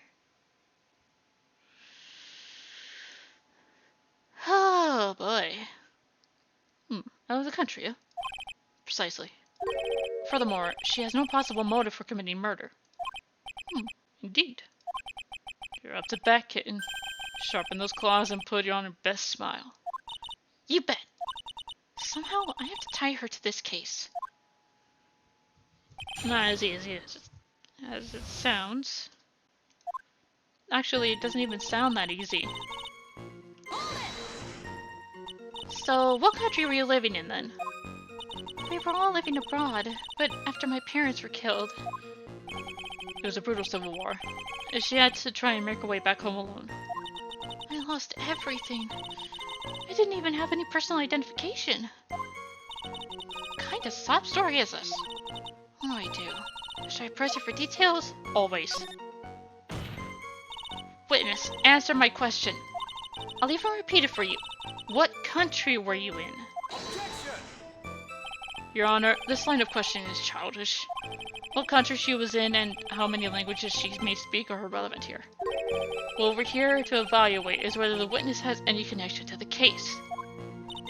I lived abroad ever since I was a little girl. That's why I could never have known Mr. Falls, or Detective Hawthorne. Yes, I think we've established that point. Yes, indeed. Well then, shall we add what you just stated to the official testimony? Yes, please, Mr. Judge.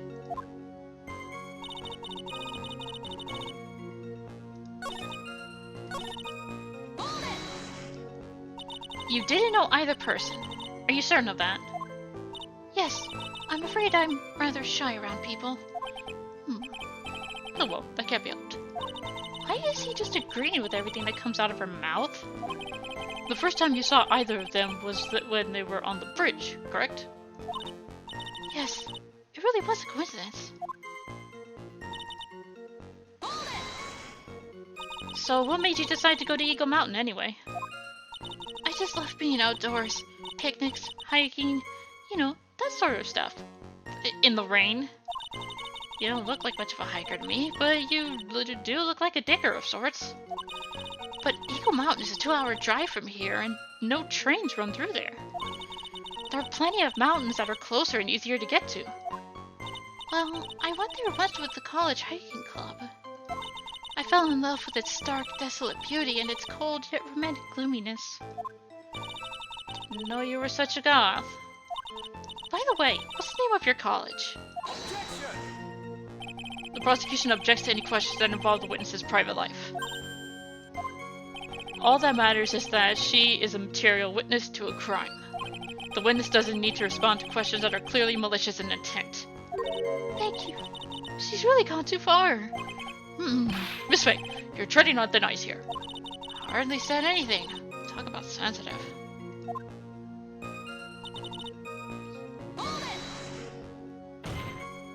Perhaps, but your behavior that day was very suspicious. Oh yes, indeedy. Dee-dee-doo. Very suspicious indeed. Not only have you contradicted yourself here in court, but you know things you shouldn't. For example, the scratches on the trunk of the car. Well, that's... Objection! Unfortunately, Miss Faye, your last statement proves nothing. Oh, really? And why is that? The witness came to the police station once to identify the suspect. It's entirely possible that at any time an officer showed her this photo. That seems like a rather serious mistake. That's the oldest trick in the prosecutor's book. That's not fair! That wicked inmate. I'll never be able to forget that horrible day. holding a grudge and killing an officer 5 years ago. A grudge? Well, the policewoman's testimony was crucial, wasn't it? Crucial in getting the defendant sentenced to death? Yes, and that's precisely why he harbors such deep anger against her. So much anger that he forgot his own guilt. My client has always maintained that he's innocent of those charges. He seems rather forgetful, your client, I mean. Not only did he forget about what he did, but he forgot the poor policewoman as well. What do you mean by that? Your client, he forgot what the detective looked like, right? It's too bad for her that he didn't forget about her testimony as well. Well, she's right about that. Mr. Falls is kind of forgetful. It's harder. You said he forgot what the detective looked like. What do you mean by that? Well, he couldn't tell who she was without some kind of identification, right? Quite right. And that's why the victim was wearing a scarf as identification. Why, if I had been wearing a white scarf that day, then he probably would have tried to kill me. That's true. He's clearly a bitter man. This is bad. Mr. Falls' reputation just keeps getting worse and worse. Sometimes it's best not to poke too deep. What should I do with that last statement? Have it added to the testimony. Your Honor, what the witness just said now was tremendously important. I like it added to the official testimony. The prosecution has no objection? After all, the defendant is a killer and a mentally unbalanced one at that. That testimony only helps to further prove that point. No, that's not why I... Enough. Witness, if you would. My pleasure, Mr. Judge. Guess I'm lucky I wasn't wearing a white scarf.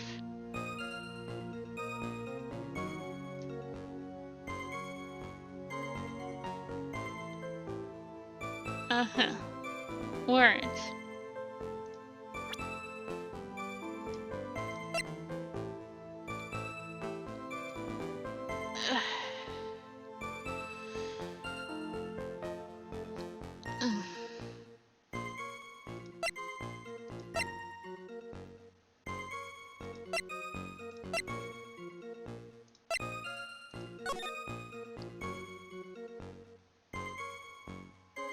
Hang on. Talk to Dahlia, tell her this time the whole truth must come. She was going to talk! She was going to tell Falls everything! No way, Oh. Bitch! It's true. Mr. Falls did give instructions to Valerie Hawthorne about their meeting. The note that she left said, wear a white scarf for identification. Yes, what about it? Isn't it obvious? Doesn't it strike you as odd? That note was a secret piece of evidence. How is it that the witness knows about it?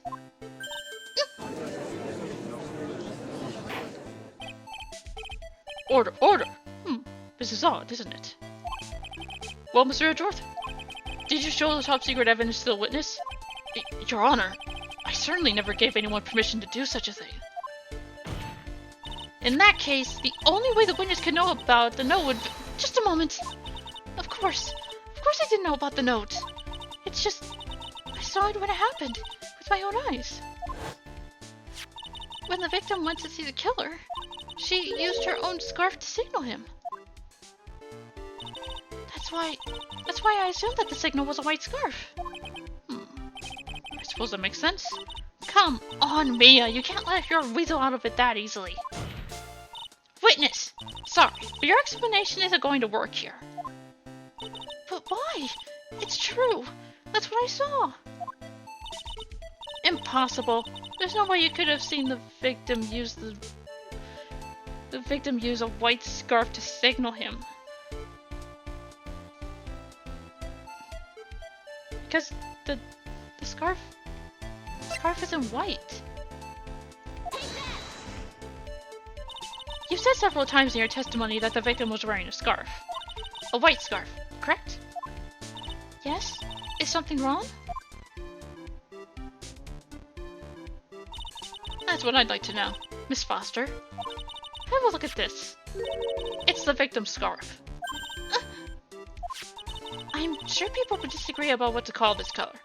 However, it certainly is not white. You knew that! You knew what the note said! She knew the contents of the note? No! It says wear white scarf for identification.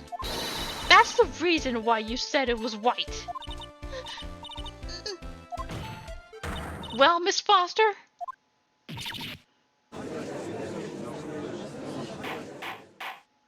Order, order, order! Mr. Edgeworth, I'm waiting for an explanation.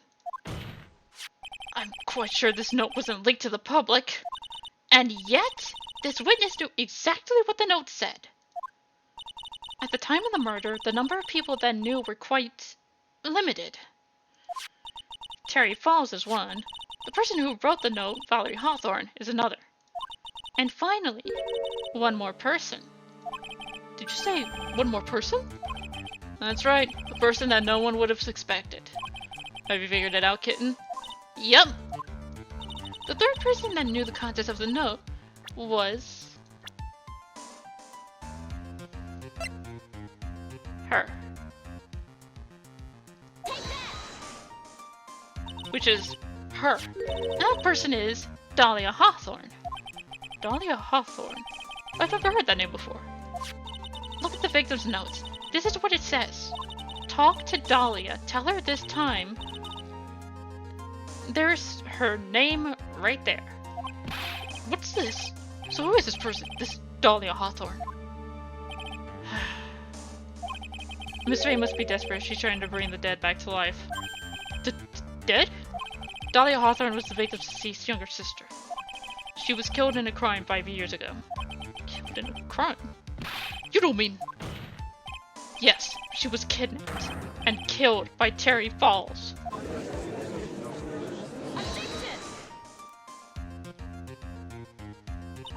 You said she was killed, but was she really?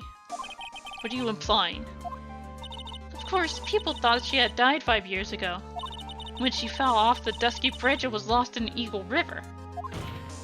However, her corpse was never found. She was declared legally dead 5 years ago. As far as the law is concerned, Dahlia Hawthorne is officially dead. But the fact remains that her body was never recovered.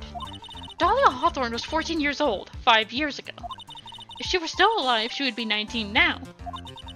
Melissa Foster? I believe that's the same age you are. Even you couldn't. Miss Faye, you're not sane. But I am. That's precisely what I'm saying. This witness before us is the girl that was kidnapped and killed 5 years ago. This girl is in fact Miss Dahlia Hawthorne. What? Nice work. That was like tossing a grenade into a 3-alarm fire. But unless you can tie all the loose ends together, you're nothing but a hit-and-run arsonist. I understand. If I can expose her true nature, I can turn this whole case on its head. Now's my chance to make Mr. Edgeworth squirm. Witness, just who are you anyway? I didn't think it'd come to this. That's enough. You don't have to say anything more, witness. Yes, I understand. What? Mr. Edgeworth, explain yourself. Your Honor, I have an admission to make. I honestly never thought the defense would pursue the matter this far. You don't mean... Yes, and the prosecutor's office isn't filled with fools, you know. Depends on who you're talking about. Naturally, we conduct full background checks on all of our witnesses. What did he say? Looks like the kid knew.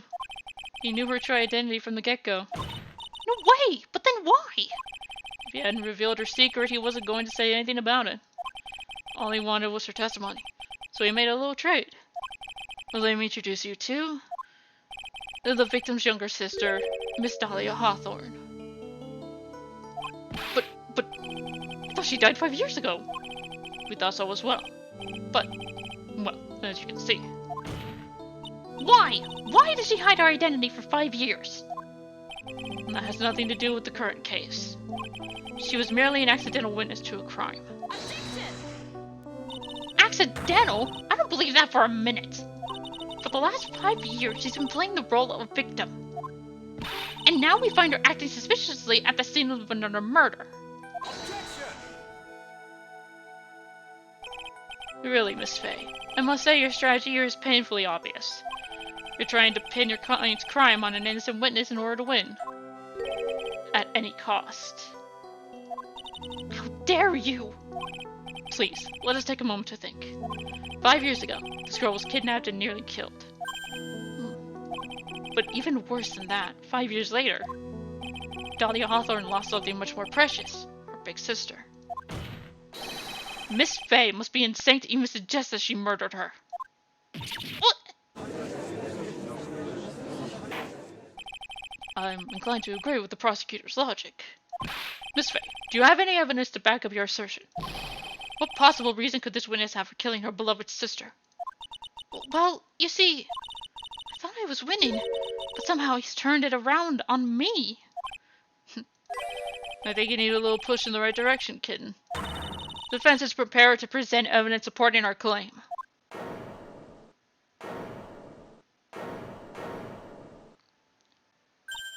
That wasn't me!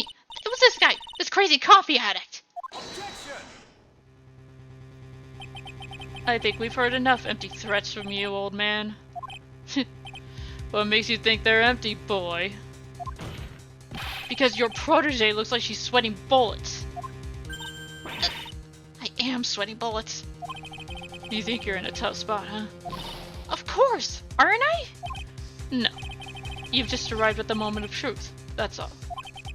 Whether you win or lose, that's up to you. Up to me? The rashness of youth. How charming. It's coming from someone younger than me. Now then, let's not waste any more time. Miss Faye, what motive would this witness have for murdering her own sister, Valerie Hawthorne? The note. Tell her this time, the whole truth must come out.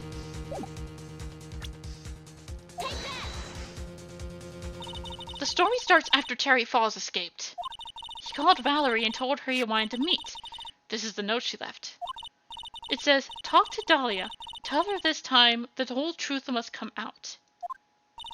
Valerie Hawthorne gave Dahlia a warning. She told her she was going to reveal the whole truth. The whole truth? There was a dangerously important secret between Valerie and Dahlia. That's the reason Dahlia felt she had to kill Valerie. To keep her mouth shut permanently. A terrific story, Miss Faye. If you like fiction, that is. Enlighten the court, Miss Faye. What was the secret that was so important? Where's your evidence? Dahlia and Valerie Hawthorne at Terry Falls. There's only one important secret that connects them all.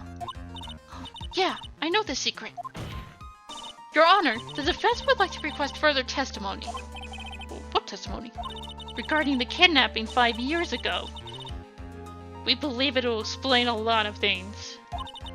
Such as the nature of the important secret between the Hawthorne sisters. Very well. I'll grant your request for further testimony. I know it'll be painful for you, but can you enlighten us once more, my little maple leaf? Yes, I'll try, Mr. Judge. Putting on the old charm one more time, Dahlia? But this will be the last time you hide behind your womanly wiles.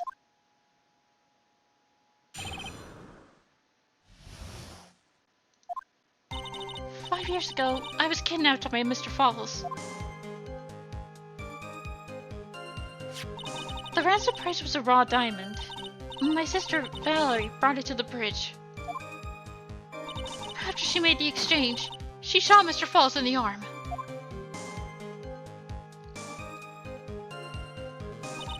That's when Mr. Falls tried to kill me by shoving me off the bridge from behind. I survived, but I was afraid I might be kidnapped again for my family's money. So I decided to change my identity and start a new life.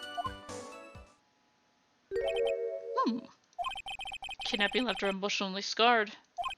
With her sister's help, she left the Hawthorne family and started all over again. And we're to believe that after all that, she murdered her sister. Preposterous! Thank you, Miss Redworth. Miss Faye? Yes, Your Honor. As you've heard, the witness is still traumatized from the kidnapping. I'll ask you again to be extremely gentle in your cross-examination. Mr. Edgeworth got the jump on me again. If we're not allowed to fight, then let's twist some arms. Listen up. We've still got that info. The ace up our sleeve. What info? Come on, kitten. Don't say you've forgotten already. The fact that the kidnapping 5 years ago was staged. That's right. It was a fake kidnapping. Terry Falls told us that in the lobby. I do anything she says. Anything Dahlia says. What you're saying is that the kidnapping 5 years ago was planned by... Yeah, me and Dahlia. And Valerie too. Yes, that's it. The fake kidnapping is your best shot, Mia. That's her secret.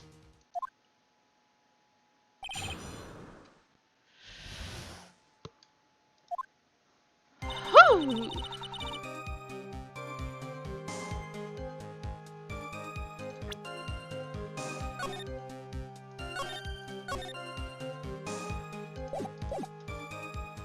Whoo! Whoa!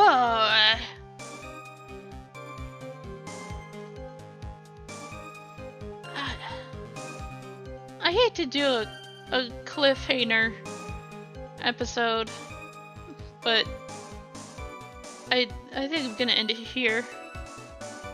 We'll cross-examine her in the next episode. Till then, I'm signing off. Bye-bye.